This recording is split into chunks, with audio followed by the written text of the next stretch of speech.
Good morning everyone! Kumusta po kayo? Nandito naman po ako ngayon sa aking garden. Paulit-ulit naman po ako. At ang gagawin ko po ngayon ay magtatanim po ako doon sa mga bakante na yan, yung mga bakante na yon.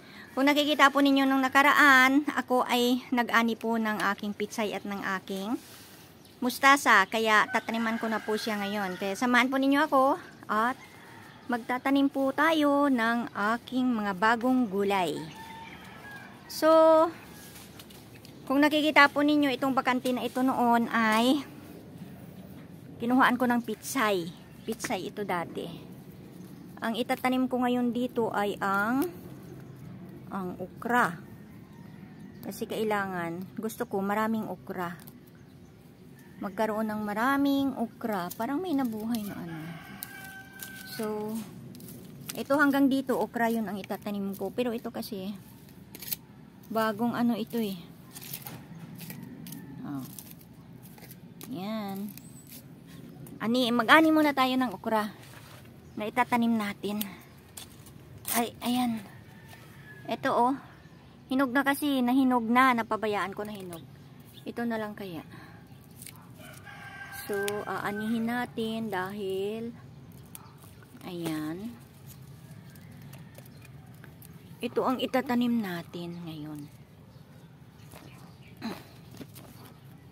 Para dumami ang okra. Ang tigas naman. Ala, bakit hindi matanggal? Masisira naman ang puno. Ala. Mabubuhay kaya ito? Kasi parang hilaw pa yung puno niya. Pero hinog naman na siya eh, oh.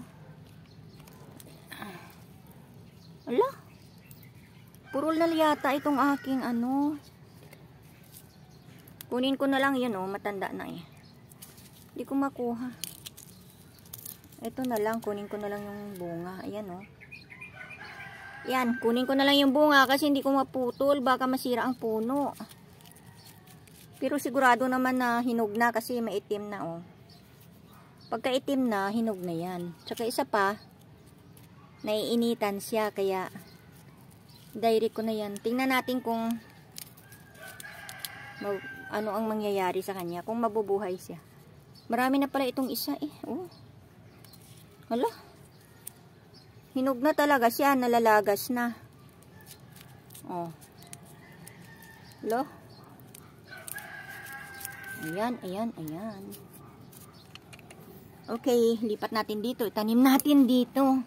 Guys, dito ko muna ilagay kasi oh, isa-isahin natin yan. Hindi natin pwedeng ilagay ng sabay-sabay yan. Hala, ang daming nabuhay oh, nakita. Maraming buhay na something oh. Asan ba? Nasaan na ba yung kutsilyo ko? Ayan oh. Ay, parang dikit-dikit ano. Dito na lang siguro.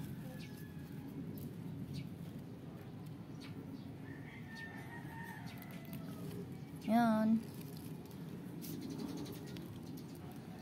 Tandaan natin para dito ulit. Kasi yung okra lumalaki. Kaya kailangan medyo may pagitan. Yan. Dito ulit. Yan. So kung makikita po ninyo, yan medyo malayo-layo ang agwat. Nasaan ang isa? Hindi ko nalagyan ng tanda. Dito yata yun.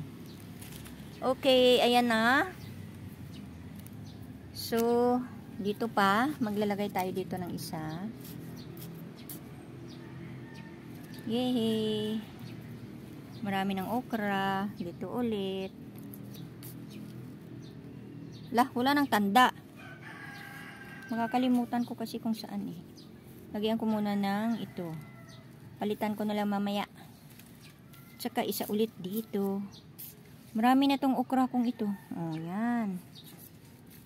Okay. Yan ang mga tanda-tanda. Dito ulit. Tanim tayo dito. Ang isang puno, marami na. Yan.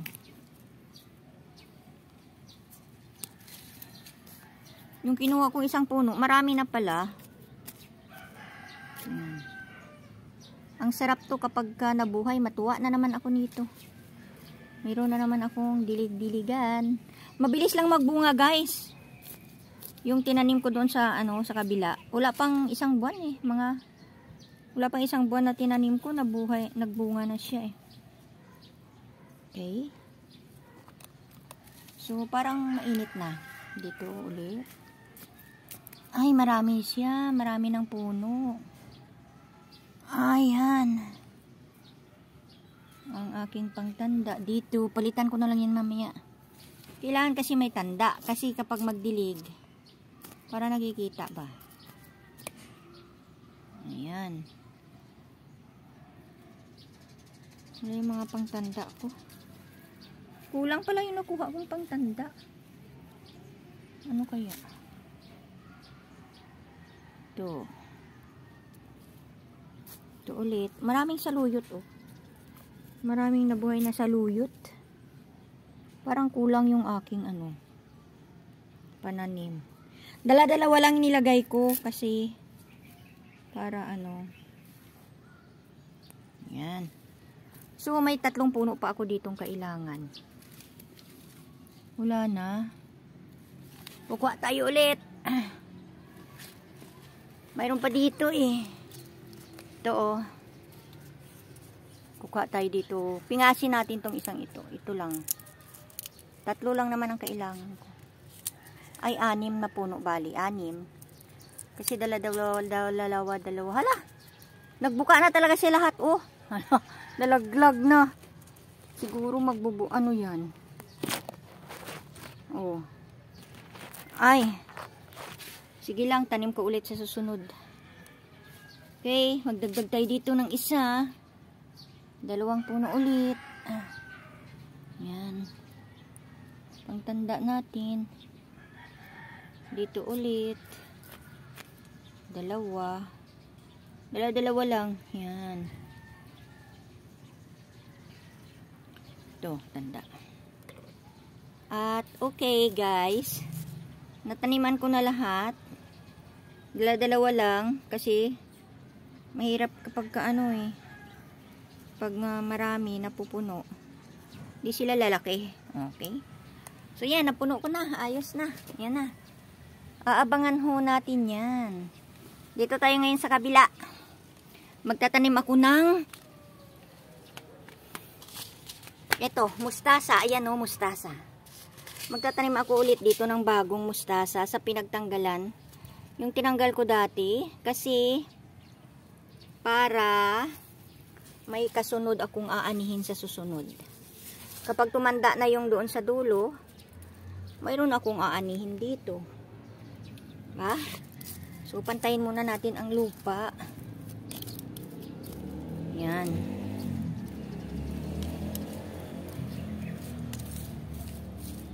Para kapag yung doon sa dulo, siguro kunin ko yung dito, oh. Tanggalin ko yung dito, no? Ano kaya? Tanggalin ko kaya ito, no? Tanggalin ko na lang kaya ito para madagdagan sila, para dumami. Mahaba pa naman yung nandun eh, oh. Marami pa akong aanihin. Tanggalin ko na lang itong 3. Okay, gugulayin kita. Mayroon akong labog. Teka. Kukuha ako ng pangtanda, guys. Okay, tingnan niyo guys. Ito na ang aking mustasa at saka pitsay na itatanim dito. Ang buto ng mustasa, ito. At ang pitsay naman ay ito. Halos parehas lang sila. Oh, mapagkakamalan mo kung kaya nga dito. Okay. So, dito ko na siya itanim. Itanim ko na siya ng paisa-isa sa bawat puno. Kasi, yung ginawa ko doon sa kabila, inano ko siya, parang, tawag dito. Niligay ko na lang siya lahat. Kaya, siguro, mga 3 puno. Bubunutin ko na lang. Kasi kung ilagay ko lahat, dito ulit.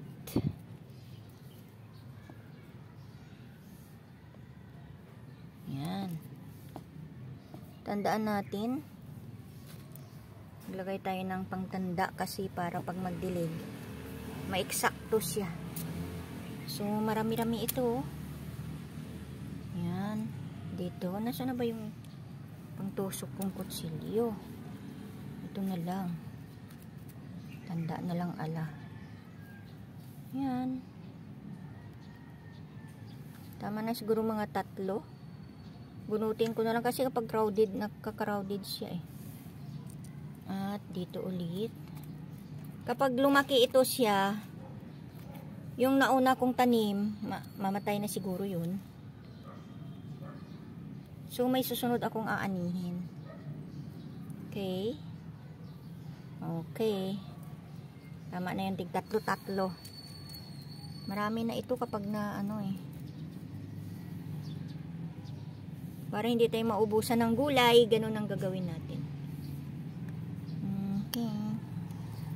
Ang sarap ng buhay pag maraming gulay. Oh.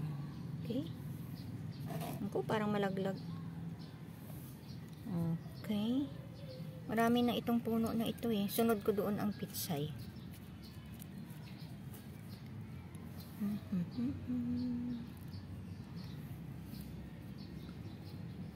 Yan. Mataba itong ano, itong lupa ko kasi nga, 'di ba, may nilalagyan ko siya ng ano, mga balat-balat ng gulay at prutas. Yan. Maraming ibon dito. Maingay sila.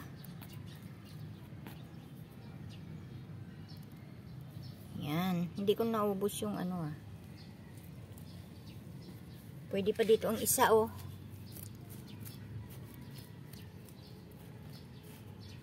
Hindi naman kailangan malalim. Pero dapat siguro malalim, no? Pero okay na yan. Okay. So, marami na akong puno. Ilan na yan? 2, 4, 6, 8, 10, 11 na puno. Marami na yan. Kasi yung dito sa kabila, oh. At, ang sunod nating itanim ay ang pitsay. Dito tayo sa kabila.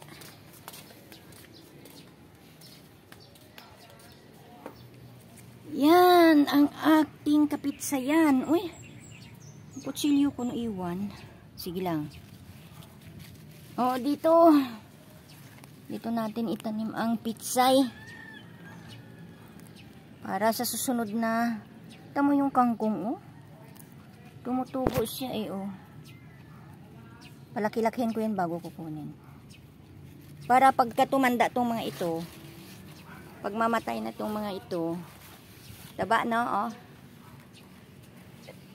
Pag mamatay na yung mga ito, mayroon akong kasunod na gugulayin. So, magtanim tayo dito. Maraming ano, baboy-baboy. Yung parang baboy-baboy na maliit. Ang pitsay. Ayan, yan. Tapos, dito ulit isa. Dapat malayo ang pagitan kasi pagka yung ginawa ko dito sa una ko, nagdami sila, nabuhay lahat. Nagsiksikan na sila. Dito ulit. Para kasi kapag hindi siksikan, mataba. Lumalaki.